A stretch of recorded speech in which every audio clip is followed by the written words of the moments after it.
Praise the lord. ఈ దిన దేవుని వాగ్దానము. ఆయన ముఖము సూర్యుని వలె ప్రకాశించెను, ఆయన వస్త్రములు వెలుగు వలె తెల్లనివాయెను. మత్తయి సువార్త 17వ అధ్యాయము 2వ వచనము. దేవుని ముఖము వైపు తేరి చూడగా మనకు లభించు ఆశీర్వాదములు విస్తారములు. వాటిలో ప్రాముఖ్యమైనది మనము ప్రకాశించుట. మన జీవితము ప్రకాశమయము కావాలని దేవుడు కోరుకుంటున్నాడు. చంద్రుని చూడుడి, దానికి సహజముగా వెలుగునిచ్చు శక్తి లేదు, కానీ అది పగలంతయు సూర్యుని చుట్టూ వచ్చుచున్నందున సూర్యుని కాంతిని అందుకొని రాత్రివేళ ప్రకాశించుచున్నది.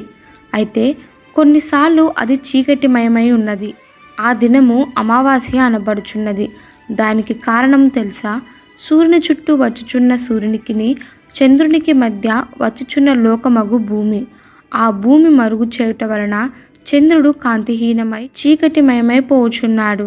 అనేకుల జీవితము చీకటిగా మారుటకు కారణము నీతి సూర్యుడైన ప్రభుకుని వారికి మధ్య లోకము అడ్డువచ్చుటయే. లోక ఆశ, లోక ఇచ్చలు, లోక నటనలు అడ్డుపడుచున్నందున నీతి సూర్యుని వెలుగు వారి మీద పడటలేదు. కావున లోకమును మీలో నుండి తీసివేసి నీతి సూర్యుడైన ప్రభు వైపు మనము చూచిన ఎడల మన ముఖము నిశ్చయముగా ప్రకాశించును.